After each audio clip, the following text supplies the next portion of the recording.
Salam saudara-saudara yang dikasihi Tuhan, salam damai sejahtera bagi kita sekalian. Jumpa lagi di dalam pelayanan mimbar GKMI Eklesia dan kita akan bersama-sama mendengarkan firman Tuhan. Tetapi sebelumnya mari kita bersama-sama meminta pertolongan Roh Kudus untuk memberikan pencerahan dan pengarahan melalui doa. Mari kita berdoa. Bapa kami yang di surga, terima kasih Tuhan, Engkau memberikan kesempatan bagi kami untuk menikmati waktu yang terindah, di mana pada waktu ini Tuhan berkenan berfirman kepada kami melalui sabda-Mu yang akan diberitakan. Kami percaya dengan penuh keyakinan bahwa Tuhan menyapa hidup kami, bahwa Tuhan akan mencurahkan kasih-Mu kepada kami. Tuhan akan berkuasa mentransformasi kehidupan kami melalui firman Tuhan. Ya, kami percaya Tuhan bahwa firman-Mu itu tidak pernah kembali dengan sia-sia, tetapi firman-Mu itu akan melaksanakan apa yang Tuhan kehendaki di dalam hidup kami. Dan ya Tuhan, besar harapan kami ya Tuhan, melalui firman-Mu ini Engkau berikan kami kekuatan untuk menjadi pelaku-pelaku firman, tidak hanya pendengar atau pembaca atau menonton, tetapi Tuhan, berikanlah kami kemampuan untuk melakukan firman Tuhan. Dan biarlah hidup kami semakin sepadan dengan firman-Mu, jalan-jalan hidup kami searah dengan jalan-jalan-Mu. Dan biarlah hidup kami benar-benar menjadi garam dan terang dimanapun Engkau menempatkan kami. Khususnya di tengah pandemi yang masih menggila ini Tuhan, kami minta Tuhan memberikan hikmat kepada kami melalui firman-Mu pada hari ini. Terima kasih Tuhan, kami siap untuk mendengarkan firman-Mu, karena firman-Mu itulah yang terbaik hari-hari ini bagi kami umat yang mengasihi-Mu. Kami dengan setia menanti apa yang Tuhan mau katakan melalui firman Tuhan ini.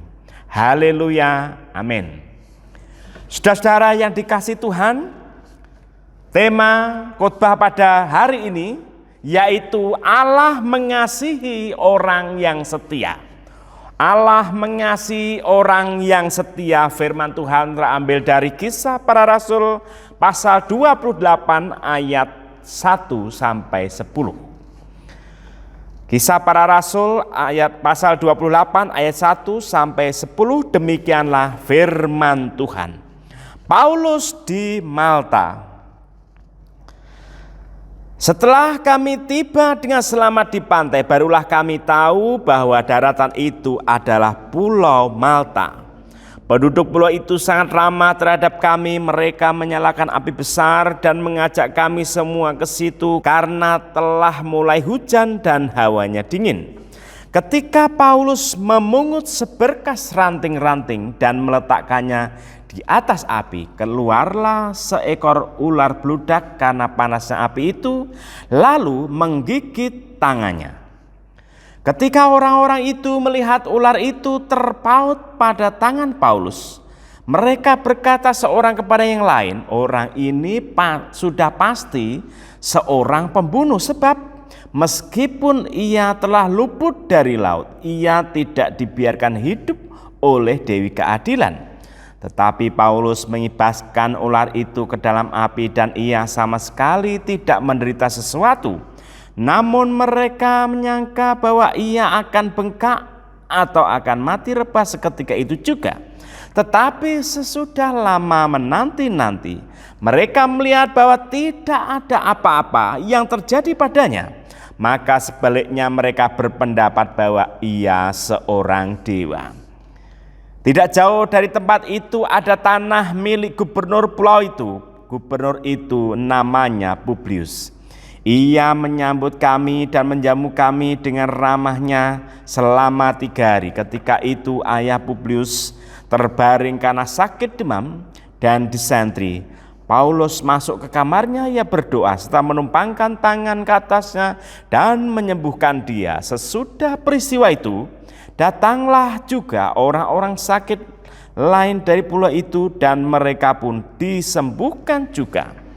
Mereka sangat menghormati kami dan ketika kami bertolak, mereka menyediakan segala sesuatu yang kami perlukan. Saudara-saudara, sampai sedemikian jauh pembacaan firman Tuhan, yang berbahagia adalah kita yang membaca, mendengarkan, merenungkan firman Tuhan, terlebih lagi yang melakukan firman Tuhan dalam kehidupan sehari-hari dengan nyata. Haleluya. Saudara, Allah mengasihi orang yang setia.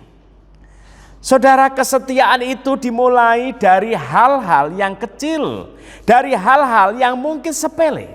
Tetapi seseorang itu diuji dalam hal-hal yang besar, melalui perkara-perkara besar. Mungkin awalnya orang itu setia terhadap perkara-perkara kecil. Ketika dipercaya perkara atau hal kecil, orang itu setia. Tapi belum tentu, saudara. Ketika orang itu sudah dimulai dipercayakan perkara-perkara besar, kadangkala, saudara, orang itu gagal dan orang itu tidak setia. Hal ini jamak terjadi di dalam kehidupan kita, dan ini sangat sayang juga menimpa pada diri orang-orang percaya. Saudara, beberapa waktu lalu saya bertemu dengan seseorang yang mengalami masalah di mana dia meyakini kesetiaannya itu benar-benar diuji oleh Tuhan. Dari orang ini mendapati keluarganya, pasangannya itu serong, hidup tidak setia, jatuh dalam dosa perzinahan. Lalu orang ini berkata bahwa saya memilih untuk setia. Tetapi pada akhirnya dia tetap bertanya-tanya, buat apa saya itu setia? Buat apa saya tetap mempertahankan kesetiaan saya? Dia tidak tahu bahwa kesetiaan itu berharga di mata Tuhan. Lalu saya katakan, kalau saudara itu setia, percayalah, Tuhan mengasihi orang yang setia. Tidak sekedar itu, orang akan menghormati engkau. Bahkan gereja akan memandang engkau itu baik. Anak-anakmu akan bangga bahwa mendapati ibunya itu dewasa dan memiliki kesetiaan. Tuhan menghormati engkau. Saya menguatkan saudara-saudara. Gereja juga menghormati engkau, anak-anakmu menghormatimu. Dan yang terlebih lagi, engkau memiliki karakter yang patut diwariskan kepada anak-anakmu, yaitu setia di dalam segala pencobaan dan perkara. Itu sesuatu yang berharga dan tidak dimiliki oleh orang-orang. Tetapi percayalah bahwa dengan kesetiaan itu yang sudah dipilih, saya mau menguatkan bahwa engkau sudah membuktikan karakter kehidupan dan menghasilkan buah-buah roh, yaitu kesetiaan. Kamu sudah berhasil menjadi teladan bagi anak-anakmu. Saudara yang dikasihi Tuhan, memang tidak gampang. Kesetiaan itu ada waktunya diuji oleh Tuhan. Dan kesetiaan kalau itu diuji paling tidak enak. Segala proses pengujian itu pada dirinya adalah sesuatu yang tidak nyaman, tidak enak dijadi orang, dan orang kadang-kadang berkata dalam hatinya, bila perlu jangan terjadi di dalam hidup saya. Tetapi Tuhan mengasihi orang yang setia. Tetapi sekaligus Tuhan juga menguji kesetiaan itu. Dan Tuhan akan menambah-nambahkan kasih setianya, berkat-berkatnya, kemurahannya ketika kesetiaan kita itu diuji. Bukankah hari-hari ini kita berasa diuji oleh Tuhan? Kesetiaan kita di dalam mengikut Tuhan. Saudara, Rasul Paulus memberikan contoh teladan yang menarik, yang patut kita perhatikan, kita cermati, dan kita bisa mendapatkan pengajaran yang luar biasa di dalam diri Rasul Paulus. Saudara, Rasul Paulus ini dicatat begitu banyak kisahnya dalam kitab Kisah Para Rasul.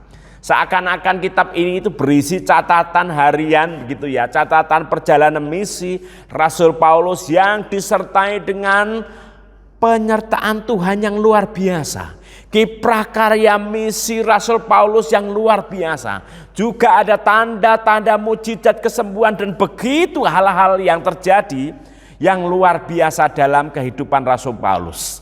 Tetapi kisah para rasul itu sebenarnya menceritakan tentang dampak kegerakan Roh Kudus itu. Maka saudara-saudara, kegerakan Roh Kudus itu yang begitu meluas dan Injil diberitakan, disitulah Rasul Paulus melibatkan diri di dalam sebuah panggilan dan dia memberi teladan kesetiaan. Dia sudah diuji oleh Tuhan dan Tuhan mendapati Rasul Paulus itu setia. Nah, teladan apa yang bisa kita lihat dari Rasul Paulus pada hari ini? Saudara yang dikasihi Tuhan, ada dua hal yang bisa kita cermati berbicara tentang Allah mengasihi orang yang setia, di mana kita mengambil perikop tentang Rasul Paulus.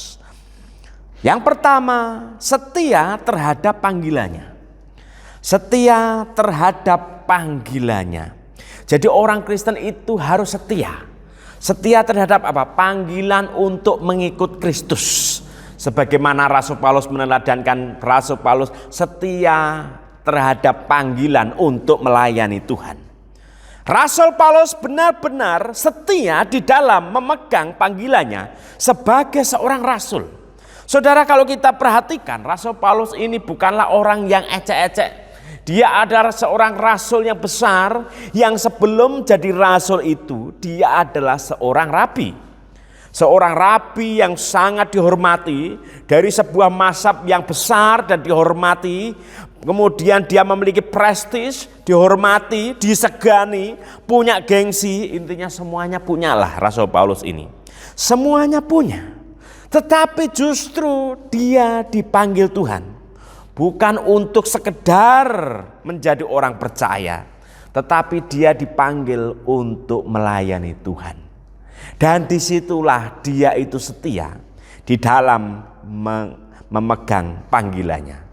Saudara-saudara, kalau kita perhatikan perikop ini, dia itu ada setelah terjadi masalah yang besar, yaitu kapal terkandas. Jadi Rasul Paulus dalam menjalankan misinya yang diberikan oleh Tuhan, diarahkan dan dipandu langsung oleh Tuhan. Rasul Paulus ini hidupnya ternyata enggak mulus-mulus. Ini juga menjadi sebuah pengajaran bagi kita apabila kita dari awal disertai Tuhan dan Tuhan itu menyertai kita, mengarahkan kita menjadi komando dalam hidup kita. Jangan pernah kita berharap bahwa semuanya itu mulus-mulus saja. Semuanya itu lancar-lancar, semuanya itu tidak ada hambatan, happy-happy saja. Oh enggak, saudara. Rasul Paulus dari awal dipanggil, kemudian diarahkan di dalam misi. Masalah itu begitu banyak. Tetapi justru dalam masalah itu Tuhan itu memproses Rasul Paulus. Dan Rasul Paulus itu setia di dalam memegang dan menjalankan panggilannya. Nah, ini terbukti bahwa dia itu mengalami sebuah kecelakaan, yaitu kapalnya karam, kapalnya itu kandas. Jadi mengalami kecelakaan kapal yang luar biasa. Bagi saya ini sesuatu yang menakutkan, saudara-saudara. Tetapi inilah Rasul Paulus. Di ayat pertama dikatakan, setelah kami tiba dengan selamat di pantai. Istilah tiba dengan selamat ini mengatakan bahwa banyak masalah yang terjadi di laut, ombak, angin, hampir tenggelam. Semua kekhawatiran itu mulai muncul. Kemudian orang-orang itu ingin menyelamatkan diri. Toh akhirnya selamat juga mendarat di sebuah pulau. Dia dan rombongan, Rasul Paulus dan rombongan nggak tahu ini pulau mana.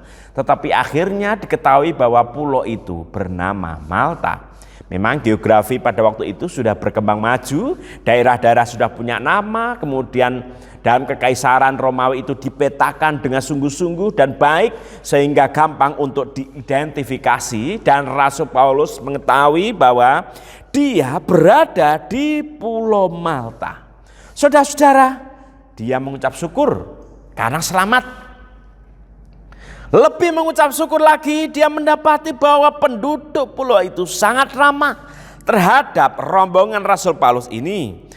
Dan mereka juga menyambut dengan ramah, menyalakan api besar mereka supaya ketika hujan mereka merasakan hangat. Disitulah terjadi sebuah musibah. Musibah apa?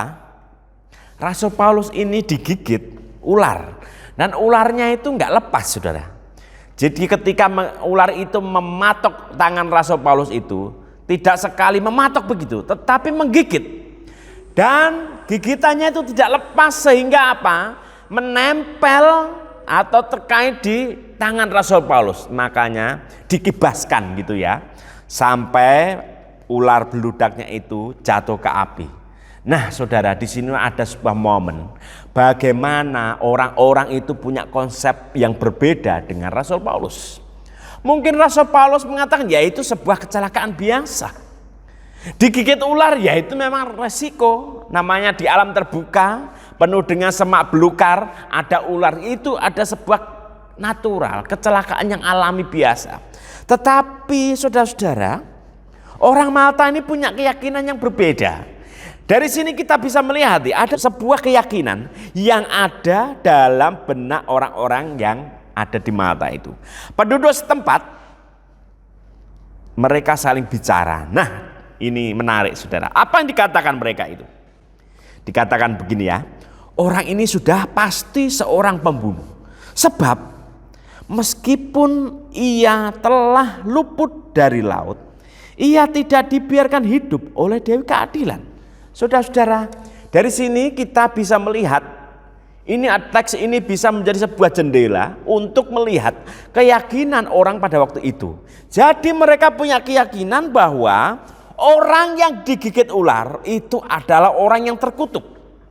Salah satu orang yang terkutuk itu apa? Orang itu melakukan pembunuhan dan orang itu luput dari hukuman, melarikan diri, meloloskan diri.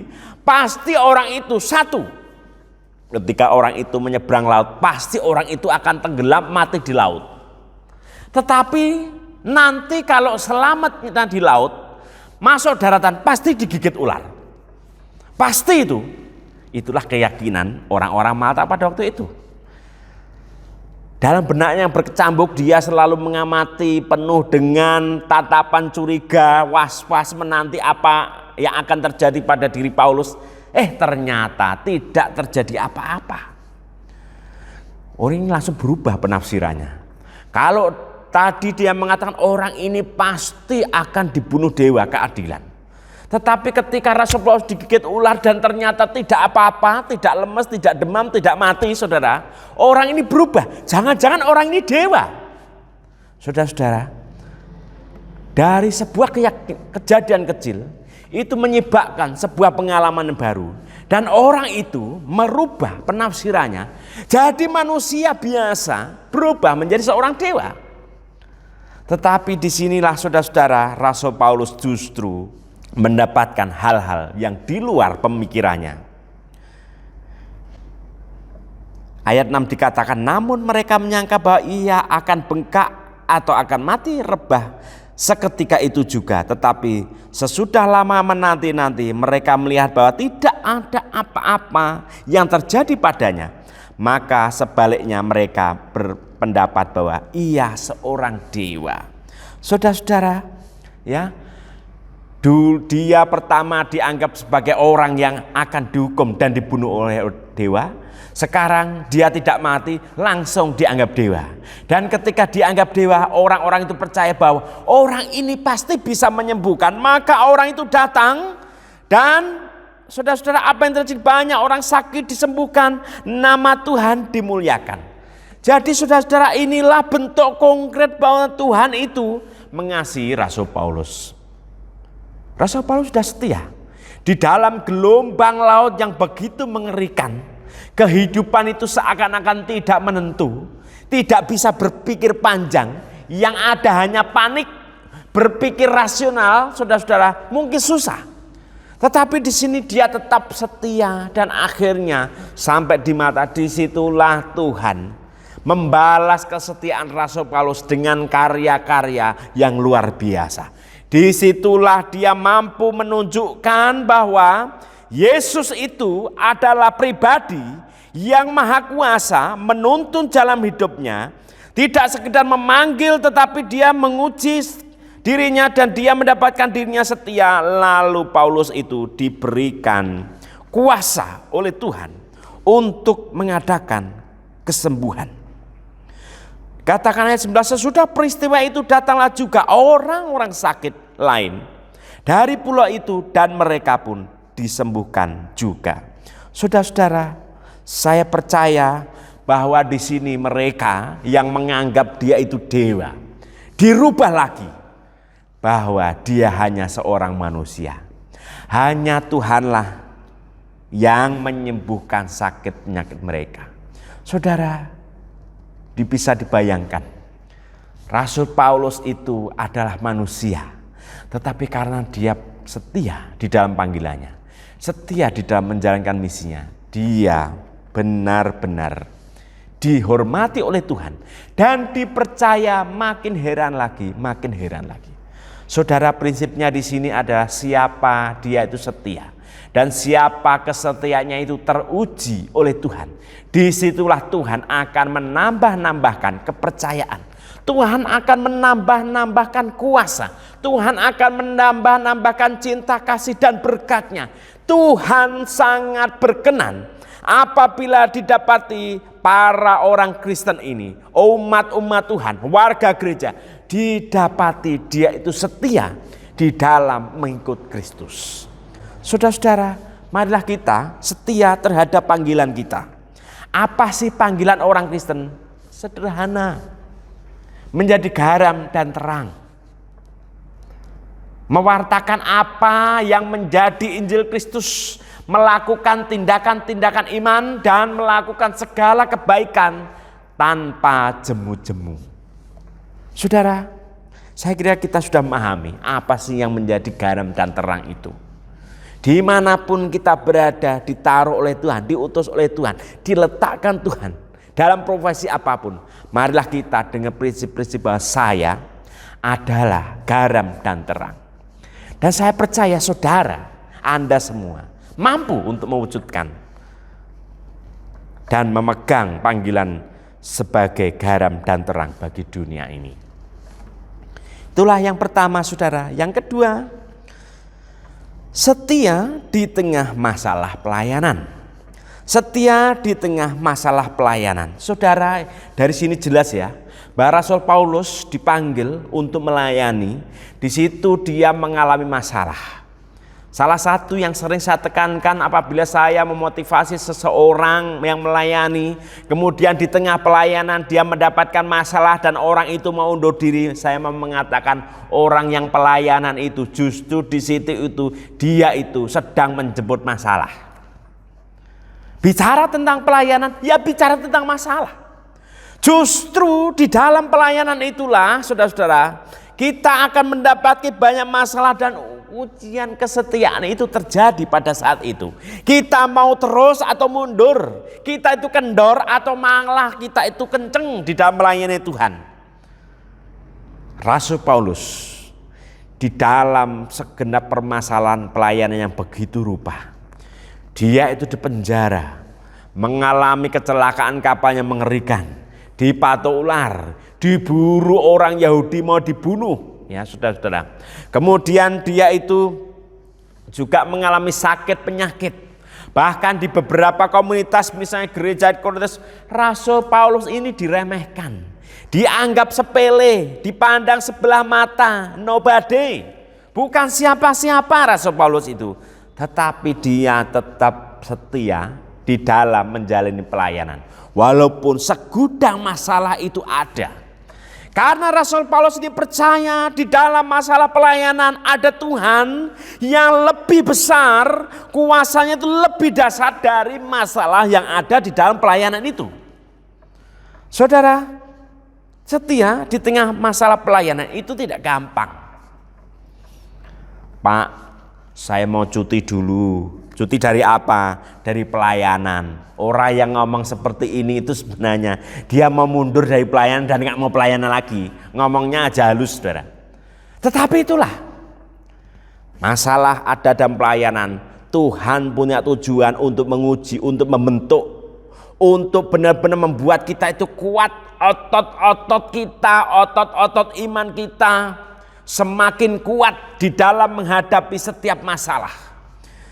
Di setiap masalah yang ada, apabila kita melakukannya dan kita benar-benar melibatkan diri untuk menyelesaikan masalah itu di dalam bingkai pelayanan, saudara-saudara, Tuhan punya rencana. Dan apabila kita melayani, bahkan kita gagal sekalipun di dalam pelayanan, namun kita bangkit lagi dari kegagalan itu, sejauh itu kita melakukannya dalam bingkai pelayanan, saudara, semuanya itu tidak pernah sia-sia.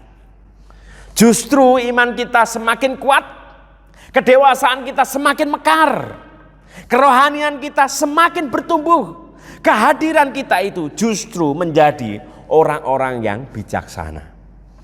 Orang yang bijaksana, orang yang berhemat, bukanlah orang yang hidupnya mapan, fine-fine saja, semuanya berjalan lancar tanpa masalah. Orang yang berhikmat, orang yang bijaksana, biasanya dia sudah melalui begitu banyak masalah, dan dia belajar dari masalah itu menjadikan sesuatu yang bijaksana untuk antisipasi pada kehidupan yang masa datang.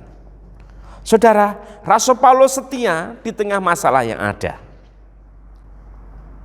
Kalau kita memperhatikan, saudara-saudara, apa yang dilakukan Rasul Paulus ini menjadi sesuatu yang luar biasa.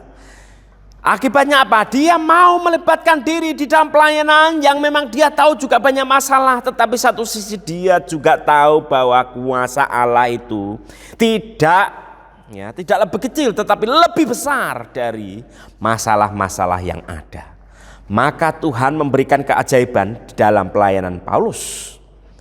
Kemudian nama Tuhan dimuliakan dan Injil dibesarkan. Jadi dari sini kita itu bisa melihat dampak seorang rasul yang setia. Pelayanannya semakin heran, Injil diberitakan makin luas. Keberadaannya menjadi sebuah penghiburan, menjadi sebuah penguatan bagi orang-orang yang ada di sekelilingnya. Dan Rasul Paulus itu setia sampai akhir. Saudara, kalau kita melihat hari-hari ini, bukankah hari-hari ini kesetiaan kita itu sedang diuji? Hari-hari ini kesetiaan kita benar-benar, kalau orang bilang itu duduk tanduk di tengah masa pandemi yang kadang naik kadang turun, kedepannya serba tidak menentu. Varian ini muncul, varian ini sudah mati muncul lagi. Varian yang satu belum selesai, muncul lagi. Kita diombang-ambingkan dengan berbagai macam berita tentang pandemi yang kalau kita itu tidak berhikmat di dalam menyikapinya, kita menjadi kendor, kesetiaan kita semakin kendor. Oh, saudara-saudara, memang hari-hari ini kita orang-orang beriman di seluruh dunia berada dalam ujian kesetiaan. Tetapi saya percaya Anda mampu. Ya, saudara mampu, saudara. Apakah kita itu setia mengasihi Allah di tengah-tengah pandemi ini? Apakah kita itu setia hidup beribadah, bahkan pergi ke gereja? Apakah kita itu setia bersikap jujur terhadap dosa-dosa kita di hadapan Tuhan? Apakah kita itu setia mengadakan pengakuan itu di hadapan Tuhan? Mengaku kelemahan kita, pelanggaran kita, dan dosa-dosa kita. Apakah kita itu setia dalam hidup berkemurahan yang dari kecil kemudian dipercayakan pada hal-hal yang besar? Saudara, apakah kita itu makin setia, tetap setia memberi waktu untuk berdoa? Berdoa untuk gerejamu, berdoa untuk pendetamu, berdoa untuk orang-orang yang selama ini berbuat baik dan minta Anda untuk mendoakan. Atau ketika ada orang minta lewat WA, minta didoakan, hanya scroll saja. Apakah kita setia memberi waktu untuk berdoa bagi mereka? Apakah kita itu setia? Saudara, ini sesuatu yang sulit. Apakah kita itu setia mengasihi orang yang musuhi kita? Apakah kita itu setia bahkan berdoa mengasihi orang yang membenci kita, bahkan mengkhianati kita? Saudara-saudara, kita dituntut untuk setia. Dan saya percaya saudara mampu untuk setia. Setia di dalam mengikut Tuhan, setia di dalam melakukan yang terbaik untuk Tuhan di tengah pandemi ini. Sebagai penutup, saudara-saudara, dalam Alkitab saya suka dengan tokoh Daud. Lawan tokoh Daud itu adalah Saul. Saul, saudara-saudara, ketika dia dipanggil menjadi seorang raja, setia. Dia taat kepada Tuhan, sedikit-sedikit tanya kepada Tuhan. Tetapi di akhir pemerintahannya, sayang, dia gagal. Ketika dia diuji di dalam sebuah peperangan di waktu-waktu yang sangat mendesak, di mana dia itu harus menunggu Samuel yang tidak datang-datang, tapi satu sisi ini bahaya semakin dekat, lalu dia mengambil keputusan sendiri. Ya, dan dia justru mengandalkan seorang dukun gitu ya, mengandalkan kuasa yang bukan dari Allah. Sayang, dari awalnya setia taat kepada Tuhan, tetapi di akhirnya dia gagal. Beda dengan Daud. Daud dipercaya Tuhan dari hal-hal yang kecil. Apa saudara-saudara? Dia dipercaya ayahnya untuk menggembalakan sekawanan domba. Sekawanan domba itu gak banyak, paling yang 10. Dia setia menggembalakan. Dan itu sesuatu yang sangat mengerikan. Dia mengembalakan kambingnya, dia setia entah hujan, entah musim kering, entah panas, entah dingin, entah musim salju apa, tetap dia mengembalakan kawanan dombanya itu. Baik itu masa aman, masa-masa yang penuh dengan rawan, masa-masa penuh dengan permusuhan dengan binatang buas, dia tetap setia. Maka Tuhan mengambil dia menjadi seorang raja. Saudara-saudara, dari seorang gembala duduk di istana, di situ justru Tuhan juga membuat sebuah pengujian. Gagal. Jatuh dalam perselingkuhan dengan Batseba. Dia bersinah. Tuhan menghukum. Memang Tuhan mengakui, tetapi dampak dari dosa itu tidak bisa hilang. Tetapi Daud ketika ditegur, dia langsung bertobat. Disitulah dia tetap kembali setia kepada Tuhan. Dia setia dan sampai akhirnya dia pun setia di dalam penyembahannya terhadap Tuhan. Saudara-saudara dikasih Tuhan, setialah karena Tuhan menghormati orang yang setia. Setialah karena Tuhan mengasihi dan Tuhan itu bangga bagi saudara-saudara yang setia di dalam mengikut Tuhan. Setia di dalam peribadatan, setia di dalam doa, setia di dalam pujian dan menyembah kepadanya, setia melaksanakan firman Tuhan. Tuhan itu setia. Dan Tuhan akan bangga, dan Tuhan akan melimpahkan berkat-berkatnya kepada orang yang setia. Dan saya mau tegaskan sekali lagi saudara, Anda adalah orang yang bisa setia. Anda pasti mampu untuk setia. Bukan dia, bukan orang lain, tetapi Anda lah yang dipilih Tuhan untuk setia. Setialah karena Tuhan mengasihi orang yang setia. Kiranya Tuhan Yesus memberkati dan nama Tuhan dimuliakan. Amin.